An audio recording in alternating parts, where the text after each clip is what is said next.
జై Sai master. Master ఈకే జీవిత చరిత్ర అధ్యాయము 3 విద్యాభ్యాసము దేవతా దర్శనము. ధర్మ సంస్థాపనార్థమై మానవ దేహములలోనికి దిగివచ్చు అవతారమూర్తులు పరమ గురువులు కూడా వారి వారి జీవిత కాలమున విద్యలను అభ్యసించుట సాధన చేయుట అనేది ఒక భాగముగా వర్తించుచుండును. యమ నియమాది సాధనల వలన సాధకుడు ఒక్కొక్క మెట్టు ఎక్కి సిద్ధుడగుట, తాను కూడా దైవాంశ సంభూతుడనని గ్రహించగలుగుట కూడా జరుగుచుండును. త్రేతాయుగమున అవతరించిన శ్రీరామచంద్రునకు 16వ సంవత్సరమున వశిష్ఠుడు యోగమును ఉపదేశించెను. అది 32,000 శ్లోకములతో యోగ వాసిష్టమన్న పేర వాల్మీకి మహర్షి వివరించెను. అది క్రమశః 6,000 శ్లోకములతో జ్ఞాన వాసిష్టముగా ప్రసిద్ధికెక్కినది. అట్లే గురువైన విశ్వామిత్రుని దగ్గర శ్రీరాముడు గాయత్రీ మంత్రోపదేశమును పొందెను. అనేక విద్యలను కూడా అభ్యసించి వానిని ధర్మ సంస్థాపనార్థమై వినియోగించెను. అట్లే ద్వాపర యుగమున అవతరించిన శ్రీకృష్ణ భగవానుడు తన గురువైన సాందీపుని వద్ద 4 వేదములను, వేదాంగములను, చతుషష్ఠి విద్యలు మొదలగు వానిని కడు దీక్షతో అభ్యసించెను.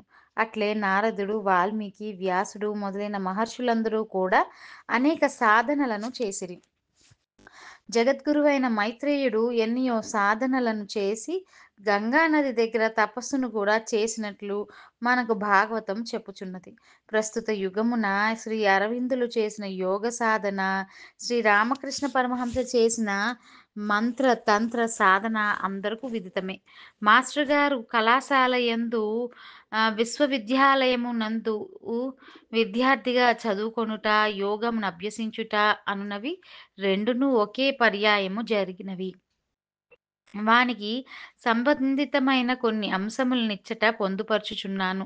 1944-46 మధ్య గుంటూరు హిందూ కళాశాలలో ఇంటర్మీడియట్ చదువుచుండగా బ్రహ్మశ్రీ పళ్ళె పూర్ణ ప్రజ్ఞాచార్యుల సాన్నిధ్యమున మాస్టర్ గారు కవిత్వమును రాయుట ప్రారంభించితి. అప్పటిలో మిత్రులతో కలిసి ఆంధ్ర సాహిత్య మండలి అను ఒక సాహితీ సంస్థను నెలకొల్పిరి. తన 18వ ఏటనే అర్పణ అను ఖండ కావ్యమును ప్రథమ కృతిగా ప్రచురించిరి. ఈ గొప్ప ఖండ కావ్య రచనా విధానమును ప్రశంసిస్తూ శ్రీ విశ్వనాథ సత్యనారాయణ గారు చక్కని పద్యము రాసి మాస్టర్ గారికి ఆశీస్సులు అందించిరి. 1946 నుండి 49 నడుమ విశాఖపట్నంలో గల ఆంధ్ర యూనివర్సిటీలో BA ఆనర్స్ తెలుగులో చదివి ప్రథమ శ్రేణిలో ఉత్తీర్ణులైరి. మాస్టర్ గారు 1946లో ఆంధ్ర యూనివర్సిటీ లైబ్రరీకి వెళ్ళి సంస్కృత గ్రంథాలను పరిశీలించుట ప్రారంభించిరి. సర్ జాన్ వుడ్రాఫ్ ప్రసాదించిన మంత్రశాస్త్ర గ్రంథాలు అచ్చట కనిపించగా వాటిని స్వీకరించి అధ్యయనం చేసిరి. 3 మాసములలో మంత్రశాస్త్రమంతా మాస్టర్ గారికి దర్శనమిచ్చినది.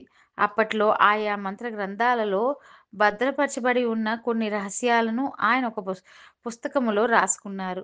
కొన్ని సంకేతాలను ధ్యానం చేశారు. మరికొన్ని ఉపాసనలను కూడా అప్పట్లోనే చేశారు.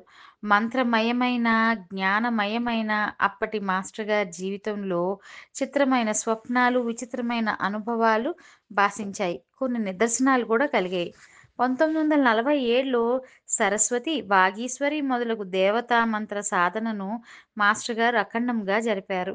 అదే సంవత్సరంలో కార్తీక పౌర్ణమి నాటి రాత్రి 1 గంటకు మెలకువ వచ్చింది. అప్పటిలో మాస్టర్ గారు వివేక విన్యాస్ అనే హాస్టల్లో ఉండేవారు. విశాఖ తీరమున గల సముద్రంపై పడుచున్న పూర్ణిమ వెన్నెల కాంతుల దృశ్యమును గవాక్షము నుండి చూచుచుండిరి. బృందావనమున గోపకన్య చేయుచున్న అన్వేషణముననుసరించి అప్రయత్నముగా మాస్టర్ గారికి కొన్ని పద్యములు స్ఫురించినవి. ఆ స్ఫురణ రసవత్తరమైన ఒక రచనగా సాగి రాసలీల అనునొక మధురమైన కావ్యముగా మారినది. తర్వాత మాస్టర్ గారి యొక్క కవిత్వము, రచనా విధానము సంపూర్ణముగా మారిపోవుట జరిగినది. శారదా తిలక తంత్రము, నారాయణీయ తంత్రము, భూతద భూతదామర తంత్రము, కామకళా తంత్రము, మణినిర్వాణ తంత్రము, సౌందర్యలహరి, శివానందలహరి, వర్ణమాల, త్రిపుర రహస్యము, కర్పూరాది స్తవము మొదలైన గ్రంథాలను అప్పట్లోనే మాస్టర్ గారు సమగ్రంగా అధ్యయనం చేశారు. అప్పట్లో ప్రతి ఆదివారం మాస్టర్ గారు మౌనాన్ని అభ్యసించేవారు. తెల్లవారుజామునే హాస్టల్‌లో స్నానం చేసి పెదవాల్తేరులో గల శాంతి ఆశ్రమానికి వెళ్చుండేడివారు. అచ్చట గల రావి చెట్టు క్రింద సుమారు 12 గంటలు గాయత్రీ మంత్రాన్ని జపించేవారు. కొన్ని నెలల పాటు లలితా మంత్రాన్ని, మరికొన్ని నెలలు శ్యామలా మంత్రాన్ని జపించేవారు. మాస్టర్ గారు ఎవరితోనైనా సంభాషించుచున్నను, క్లాస్‌లో ఉన్నను వీణ వాయిస్తున్న శ్యామలాదేవి సర్వాభరణ భూషితి అయి ఒక మనిషి వలె దర్శనమిచ్చుచుండేటిది. ఒక రోజున శ్యామలాదేవిని మాస్టర్ గారు చేతితో తాకి చూశారు. 1948లో తండ్రిగారు జబ్బు డబ్బును 1948లో తండ్రిగారు డబ్బును సకాలంలో పంపలేకపోవడం వలన కాలేజీ ఫీజు, హాస్టల్ ఫీజు జమ కట్టలేదు. వాని నిమిత్తమై రూ. 800 చెల్లించవలసి ఉన్నదని యూనివర్సిటీ వారు నోటీస్ ఇచ్చారు. మాస్టర్ గారు స్కాలర్‌షిప్ కోసం గతంలో అప్లికేషన్ సమర్పించి ఉన్నారు. 1948వ సంవత్సరం మార్చి 4వ తేదీ ఉదయం శ్యామలాదేవి మంత్రాన్ని ధ్యానం చేయడం జరిగింది. అప్పటి ధ్యానంలో 35 సంవత్సరముల ముత్తైదువ దర్శనమిచ్చినది. నీల దేహం, అపూర్వ సౌందర్యం, విశాలమైన కన్నులు, మందహాసం, జడ నిండా పూలు, పొడగాటి వంగిన ముక్కు, మెడ నిండా హారాలు, చేతి వేళ్ళకు రవ్వల ఉంగరాలు ధరించి ఉన్న ఆ దేవత మాస్టర్ గారి భుజాన్ని తట్టి లేవదీసి, "లే, కాలేజీకి వెళ్ళు" అని నవ్వుతూ పలికి అదృశ్యమైనది. ఆయన కాలేజీకి వెళ్లి చూసేసరికి స్కాలర్‌షిప్ వచ్చినట్లు ఆఫీసుకు వచ్చి తీసుకోమని నోటీసు బోర్డులో ఉన్నది. మరలా శ్యామలాదేవి హాసంతో దర్శనమిచ్చింది. ఆ రోజులలోనే శ్రీ అరవిందుల గ్రంథాలను అధ్యయనం చేశారు. ఈజిప్ట్ దేశపు తంత్రశాస్త్ర గ్రంథాలపై కూడా పరిశోధన జరిపారు. అప్పట్లో పొడుగాటి గడ్డములు గల వ్యక్తులు, సిద్ధులు కొంతమంది మాస్టర్ గారి గదిలోనికి అర్ధరాత్రి సమయంలో వచ్చి సంభాషించి వెళ్ళిపోవుచుండేడివారు. ఆయా వ్యక్తులు కొన్ని యంత్రాలు, కొన్ని మంత్రాలను, అక్షర విద్య, కొన్ని మూలికల ప్రభావాలను గురించి చెప్పడం జరిగింది. విద్యావతి మంత్ర సాధన ప్రక్రియ మాస్టర్ గారికి ఉపదేశించబడింది. ఈ మంత్ర సాధన వలన ఒక గ్రంథాన్ని చదవడం, అది సక్రమంగా అర్థం కావడం, ఆ గ్రంథంలో గల అంతర్లీనమైన జ్ఞానం దర్శనమివ్వడం, ఆ జ్ఞానం ఆజన్మాంతం జ్ఞప్తియందుంచుకోగలగడం అనేవి మాస్టర్ గారికి సిద్ధించాయి. ప్రపంచంలో ఎక్కడైనను ముద్రణా గ్రంథము గాని, అముద్రితమైన గ్రంథము గాని ఉన్నదని తెలిసినచో దానిని గూర్చి ఆలోచించడం మొదలుపెడితే మాస్టర్ గారికి ఆ గ్రంథములోని జ్ఞానమంతా గోచరిస్తూ ఉండేది. పుర్రె ప్రక్రియ 1948లో మాస్టర్ గారికి హరిపరాల సత్యనారాయణ అనే మిత్రుడుండేవాడు. అతడు బీకాం పరీక్షకు వెళ్లే ముందు వాళ్ళ నాన్నగారికి డబ్బు కోసం ఉత్తరం రాస్తే పంపలేదు. అప్పట్లో రూ. 400 ఆ మిత్రుని హాస్టల్ బిల్లు మాస్టర్ గారు కట్టడం జరిగింది. ఆ సమయంలో తన రూమ్‌లో కలిసి ఉంటున్న మరొక విద్యార్థి డబ్బులు పోయాయి. ఆ డబ్బును సత్యనారాయణ దొంగిలించాడని స్నేహితులందరూ అనుమానించి అతనిని అవమానించారు. అతనిని కొట్టడానికి కూడా ప్రయత్నించారు. ఆ సమయాన మాస్టర్ గారు అక్కడికి వెళ్లి అది అన్యాయమని, రేపు ఉదయంలోగా దొంగిలించినది ఎవరో నేను చెప్పగలనని తన సహా విద్యార్థులకు మాట ఇచ్చారు. ఆ రోజు రాత్రి మెడికల్ కాలేజీ హాస్టల్‌కి వెళ్లి ఒక పుర్రెకు 2 ఎముకలకు కుంకుమ బొట్లు పెట్టారు. ఒక పళ్ళెంలో కుంకుమ నీళ్లు పోసి అందులో పుర్రెను, ఎముకలను ఉంచి స్నేహితులందరినీ పిలిచారు. ఆ పుర్రెకు అందరితోనూ ప్రదక్షిణం చేయించి నమస్కరించమన్నారు. వారందరూ అలా చేసిన పిమ్మట డబ్బు దొంగిలించిన వాడు రేపు తెల్లవారుజాము లోపున నెత్తురు కక్కుకొని చచ్చుట ఖాయమని మాస్టర్ గారు గంభీర స్వరముతో చెప్పారు. స్నేహితులందరూ వెడలిపోయారు. రాత్రి 9:30 గంటలకు మాస్టర్ గారి దగ్గరకు ఒక విద్యార్థి వచ్చి తానే దొంగిలించానని తనను కాపాడమని అర్థించాడు. ఇలాంటి పని చేయడానికా మనం యూనివర్సిటీలో చదువుకుంటున్నది? ఇలాంటి పనులు మనం చెయ్యకూడనివి. నీవు చేసిన పని మరొకరు శిక్ష అనుభవించడం వలన ఘోరమైన నరకాన్ని అనుభవించవలసి ఉంటుంది. ఇలాంటి పనులు మరెప్పుడూ చెయ్యబోకు అని మాస్టర్ గారు మందలించారు.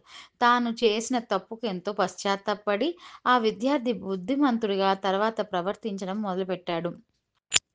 మాస్టర్ గారు విద్యార్థి దశలో ఉన్నప్పుడు 21 సంవత్సరం ఒకనాడు అప్పటి Andhra university vice chancellor Shri Kattamanchi Ramalingareddy గారు హాస్టల్ పర్యవేక్షణకు వచ్చారు. ఆ సమయమున మాస్టర్ గారు రచించిన 'అర్పణ' అనే ఖండకావ్య ప్రతిని శ్రీ రెడ్డి గారికి బహూకరించారు. ఆయన ముచ్చటపడి అచ్చటనే నిలబడి కావ్యమును తెరిచారు.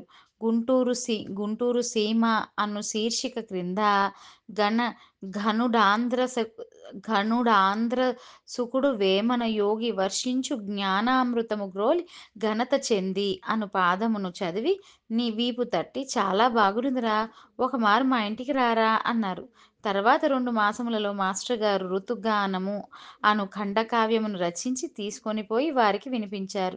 వారు మెచ్చుకొని ఆశీస్సులతో మార్చి 1, 1947న పీఠిక రాసి ఇచ్చారు. అందులో the university is proud that it has within it's compound a poet of the calibre of Krishnamacharya లాంటి ప్రతిభావంతుడైన కవి ఈ ప్రాంగణమునందున్నదలకి విశ్వవిద్యాలయము గర్వించుచున్నది అని రాశారు. 1949 జూలైలో గుంటూరు హిందూ కళాశాలలో ఆంధ్రోపన్యాసకునిగా మాస్టర్ గారు నియమించబడడం జరిగింది. గుంటూరులో ప్రధాన మంత్రాలను దీక్షా స్వరూపముగా చేశారు. ఒక్కొక్క మంత్రాన్ని ప్రత్యేకమైన నియమాలతో 40 రోజుల చొప్పున ఉపాసించారు. 1949 నుండి 1952 వరకు కేవలం పేలపిండి, పాలను మాత్రమే ఆహారముగా స్వీకరించారు. రుద్రమంత్రములలో అఘోరాస్త్ర మంత్రము దీక్ష పూర్తి అయిన నాటి రాత్రి 12 గంటలకు అశ్వత్థామ అను నాటిక రచనమారంభించి ఉదయం 5 గంటలకు పూర్తి గావించారు. ఈ నాటికలో రౌద్రాస్త్ర మంత్రముల సంపుటీకరణ ఉన్నది. ఈ సమయములోనే గుంటూరులో గల Roman Catholic church bishop Ignatian ముమ్మడికి మాస్టర్ గారికి పరిచయం కలిగింది. అది అతి సన్నిహితమైనది. బిషప్ గారి అభ్యర్థన మేరకు బైబిల్‌లోని స్లామ్స్ అను గ్రంథమును 'దావీదు రాజు కీర్తనలు' అను పేర మాస్టర్ గారు తెలుగులోకి రాగతాళయుక్తముగా అనువాదము చేసి వారికిచ్చారు. దానిని ఆ చర్చివారు ముద్రించుట కూడా జరిగింది. 1952 నుండి శ్రీ తల్లవాజుల శివశంకర శాస్త్రి గారి సన్నిహిత సాంగత్యము వలన సాహితీ సమితిలో మాస్టర్ గారు సభ్యులై అనేక సాహిత్య గోష్ఠులు, ఉత్సవాలలో పాల్గొన్నారు. జయదేవ కవి సంస్కృతమున రచించిన 'పీయూషలహరి' అను గోష్ఠీ రూపకమును తెలుగులోకి అనువదించి మాస్టర్ గారు 1955లో ప్రచురించారు. మాస్టర్ గారు తరచూ సాహిత్య సభలలో పాల్గొనుచుండేడివారు. ఒకనాటి సాహిత్య సభలో ఉపన్యసించడానికి మాస్టర్ గారు ఆహ్వానింపబడ్డారు. ఆనాటి సభాధ్యక్షులు ఇలా అన్నారు: శ్రీమాన్ ఎక్కిరాల కృష్ణమాచార్యను వేదికపైకి ఉపన్యసించవలసినదిగా ఆహ్వానిస్తున్నాం. ఇంతకు మీరు కృష్ణమాచార్యులు గారా లేక కృష్ణాచార్యులు గారా? కృష్ణాచార్యులుగా ఇప్పుడు పేరు మార్చుకుంటే నాకు సంతోషమే. అలా అంగీకారం కాకపోతే కృష్ణమాచార్యులు అనే పేరు వ్యాకరణ విరుద్ధం అని అంగీకరించాలి. మహాపండితులు వ్యాకరణ విరుద్ధమైన పేరుతో పిలిపించుకోనటానికి అంగీకరిస్తారా? అంగీకరించకపోతే మీ పేరు ఏ విధంగా వ్యాకరణ సమ్మతమో సమర్థించగలరా? మాస్టర్ గారు మెల్లగా వేదికపైకి వచ్చి చిరునవ్వుతో ఇలా అన్నారు: కృష్ణమాచార్యులు అనే పేరు వ్యాకరణ సమ్మతమా కాదా అనే జిజ్ఞాస వ్యాకరణ పండితులకు వదిలివేస్తున్నాను. ఏది ఎలా ఉన్నా మీరు అంగీకరించినా అంగీకరించకపోయినా నేను వ్యాకరణాన్ని వదులుకోదలుచుకున్నాను గాని మా విహీనంగా వ్యవహరించడానికి అంగీకరించను. మా అంటే లక్ష్మీదేవి. ఏ దేవుడన్నా ప్రత్యక్షమై నీకు వ్యాకరణం కావాలా? లక్ష్మీదేవి కావాలా? అని ప్రశ్నిస్తే లక్ష్మీదేవినే కోరుకుంటాను గానీ వ్యాకరణాన్ని కోరుకునేటంత వెర్రివాడిని కాను అని అధ్యక్షులకు సమాధానం చెప్పి తమ ఉపన్యాసం సాగించారు. సభ వారంతా హర్షధ్వానాలు చేశారు. అందరితో పాటు అధ్యక్షులు కూడా ఆనందించారు. మాస్టర్ గారు తరచుగా శ్రీ విశ్వనాథ సత్యనారాయణ గారితో తిరుగుచుండేటివారు. ఆయన ఆసువుగా, ధారాళంగా కృష్ణానది తీరాన నడుస్తూ పద్యాలను వినిపిస్తూ ఉంటే మాస్టర్ గారు అత్యంత శ్రద్ధాభక్తులతో వింటుండేవారు. అప్పుడప్పుడు పద్యాలను కూడా వెంటనే రాసుకునేటివారు. మాస్టర్ గారిపై శ్రీ విశ్వనాథం వారికి ఎంతో ప్రేమ ఉండేది. మాస్టర్ గారి రచనలను ఆయన విని ఎంతో మెచ్చుకొనేటివారు. ఆధ్యాత్మిక ప్రణాళికను అనుసరించి 1962 డిసెంబర్‌లో మాస్టర్ గారు హిందూ కళాశాలలో అధ్యాపక వృత్తికి 3 సంవత్సరములు సెలవు పెట్టి పీహెచ్‌డీ పరిశోధన పేర విశాఖపట్నమునకు వచ్చుట జరిగినది. ప్రొఫెసర్ కెవి నరసింహం గారి పర్యవేక్షణలో మాస్టర్ గారు తెనాలి రామకృష్ణుని కావ్య పరిశీలనము అను అంశముపై ఆంధ్ర యూనివర్సిటీలో పరిశోధనము చేశారు. 1966 ఆగస్టు నెలలో ఈ సిద్ధాంత వ్యాసమును యూనివర్సిటీకి సమర్పించి డాక్టరేట్‌ను పొందారు. ఈ సిద్ధాంత వ్యాసమును మాస్టర్ గారు కేవలం ఒక్క మాసంలోనే తయారు చేయడం జరిగినది. ఇది ఆశ్చర్యకరమైన విషయమని ప్రొఫెసర్ ఎల్ఎస్ఆర్ కృష్ణశాస్త్రి మాకు చెబుతుండేవారు.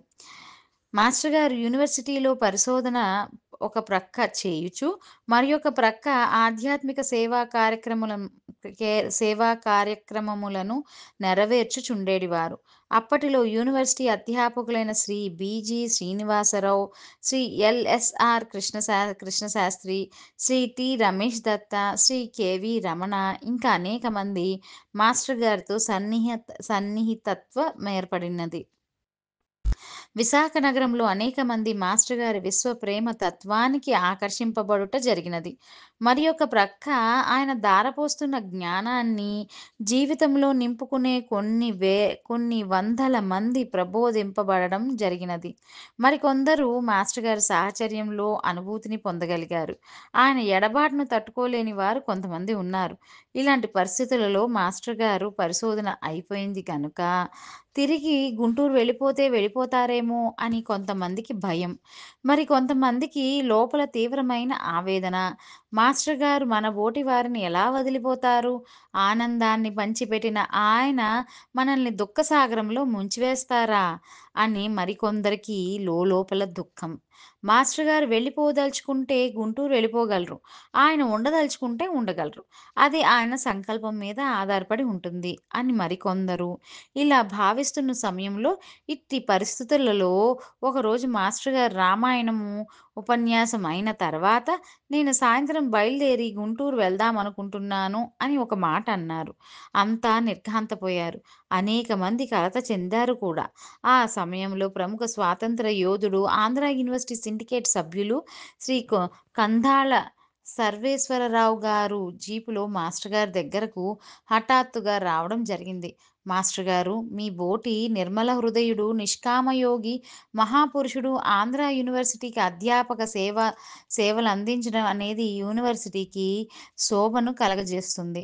కనుకనే ఉద్యోగమునకై మీ అభ్యర్థన లేకుండగానే మేము యూనివర్సిటీలో అధ్యాపకునిగా నియమించుటకు సిండికేట్ సంకల్పించి నిర్ణయించినది. కనుక మీరు ఇచ్చటనే ఉద్యోగము చేయుచు మీ ఆధ్యాత్మిక సేవా కార్యక్రమములను యథాతథంగా కొనసాగించవలెను అని శ్రీ సర్వేశ్వరరావు గారు మాస్టర్ గారిని కోరుట జరిగినది. ప్రస్తుతం ఇలా జరుగుట దైవ సంకల్పముగా మాస్టర్ గారు భావించి చిరునవ్వుతో అంగీకరించారు. వెంటనే యూనివర్సిటీలో తెలుగు లెక్చరర్‌గా వృత్తిని చేపట్టారు. మాస్టర్ గారు తెలుగు లెక్చరర్‌గా ఆంధ్ర యూనివర్సిటీ వారు డిసెంబర్ 2, 1966 తేదీన నియమించడం జరిగినది. మాస్టర్ గారు యూనివర్సిటీలో పనిచేస్తున్న రోజులలో ఒక డిపార్ట్‌మెంట్ రీడర్‌గా ఉండేవారు. ఆయన ఒకమారు మాస్టర్ గారిని ఇలా ప్రశ్నించారు. మాస్టర్ గారు యూనివర్సిటీలో పనిచేస్తున్న రోజులలో ఒక డిపార్ట్‌మెంట్ రీడర్ గారు ఉండేవారు. ఆయన ఒకమారు మాస్టర్ గారిని ఇలా ప్రశ్నించారు. దేవుడున్నాడని ఎలా రుజువు చేయగలరు? మాస్టర్ గారు అవును. ఎలా రుజువు చేయగలరు? చేయలేరు అన్నారు. రీడరు: మరి దేవుడున్నాడని నమ్మే వాళ్ళంతా ఎందుకు నమ్ముతున్నారు?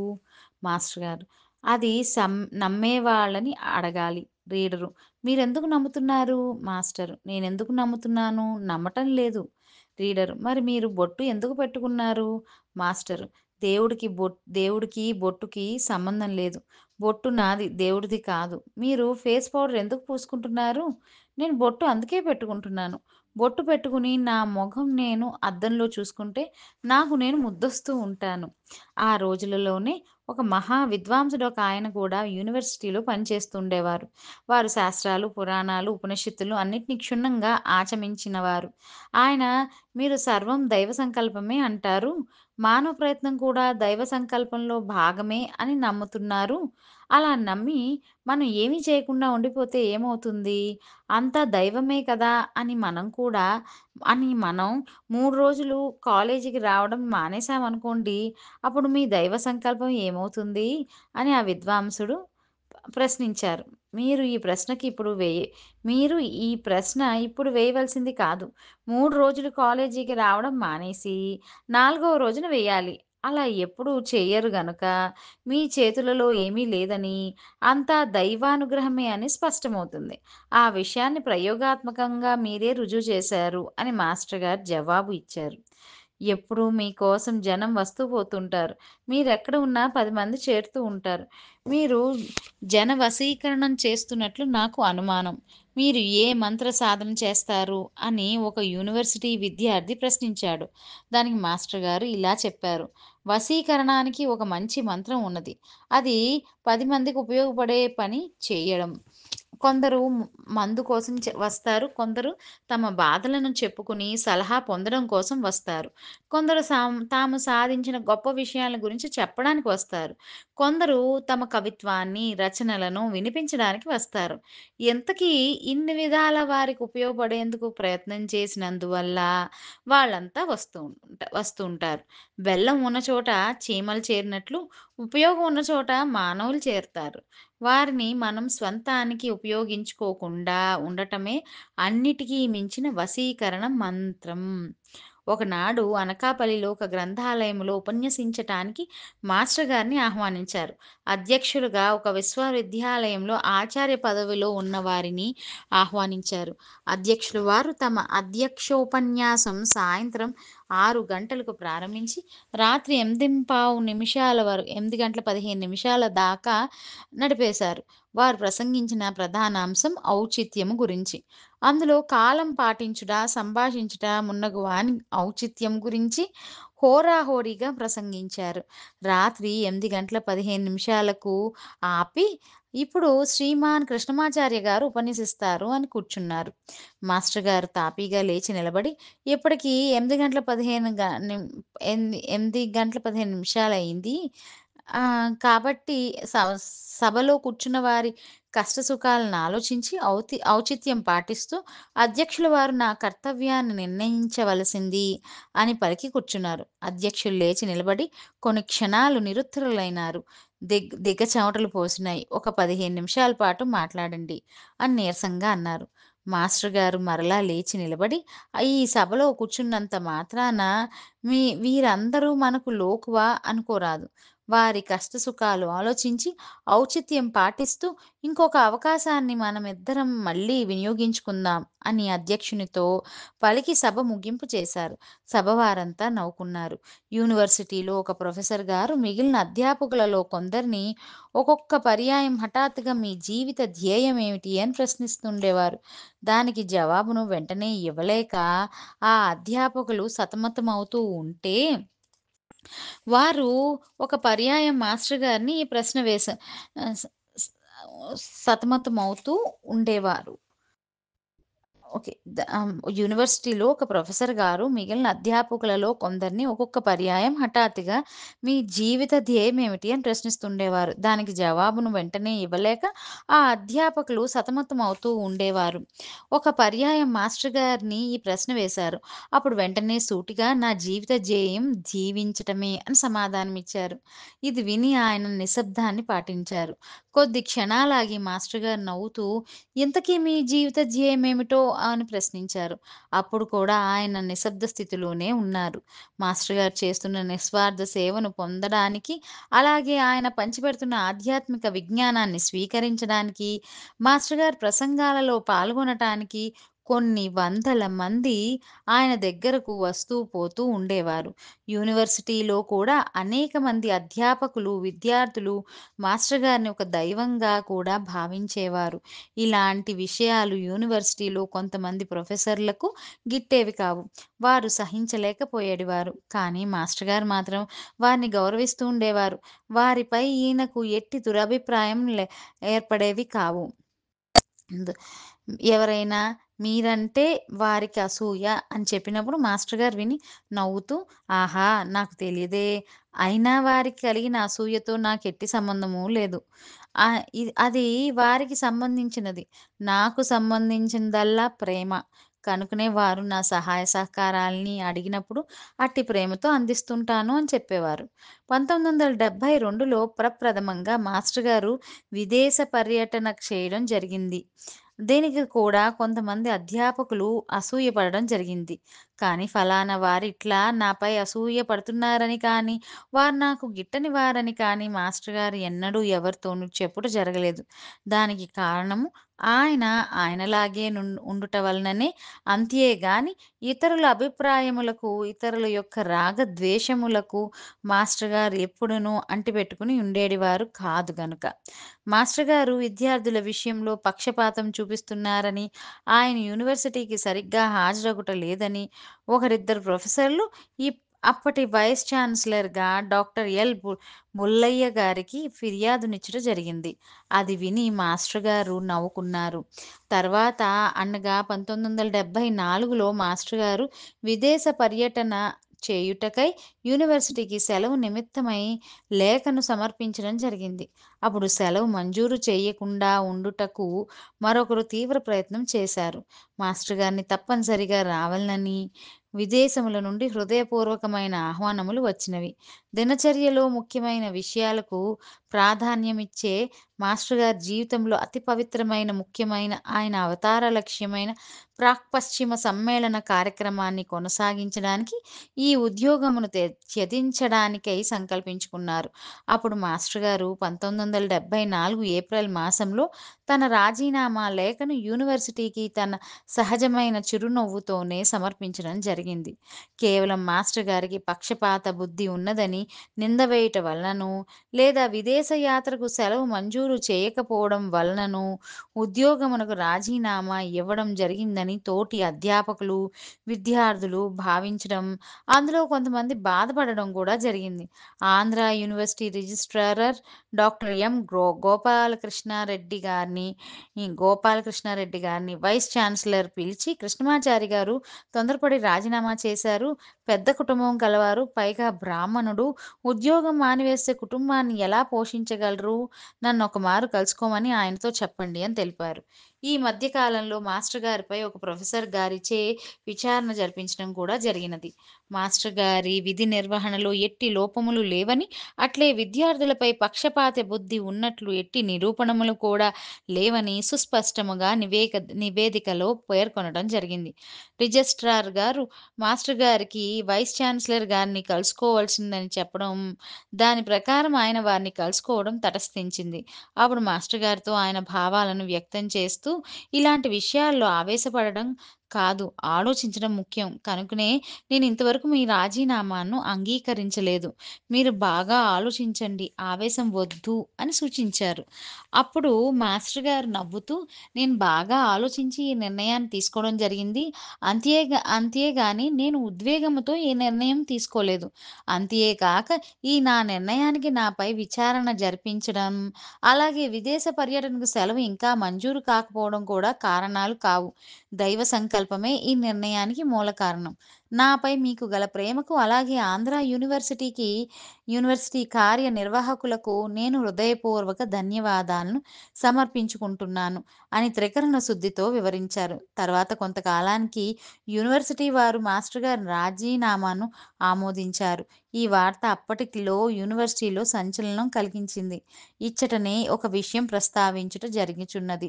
మాస్టర్ గారు 1972లో బెల్జియం వెళ్ళినప్పుడు మీరున్న ప్రాంతమున మీకు గిట్టని వారు, మీపై పగబట్టిన వారు ఎంతమంది ఉన్నారు? అని జూన్ 12, 72న ఎలిజబెత్ వార్నర్ అన్నొకామ మాస్టర్ గారిని ప్రశ్నించింది. కొంతమందికి నేనన్నచో గిట్టకపోవచ్చును. కానీ నాకు గిట్టని వారెవరూ లేరు. అలాగే కొంతమంది నాపై పగ కలవారు ఉండవచ్చును. కానీ నాకంటూ పగవారెవరూ లేరు అని ఎంతో ప్రేమతో సమాధానమిచ్చారు. విశ్వవ్యాప్తంగా మాస్టర్ ఈకే గారు విశ్వ ప్రణాళికను నెరవేర్చడానికి విశ్వవిద్యాలయంలోని ఉద్యోగాన్ని పరిత్యజించడం అనేది పెద్ద ఆశ్చర్యకరమైన విషయమేమీ కాదు. జై సాయి మాస్టర్.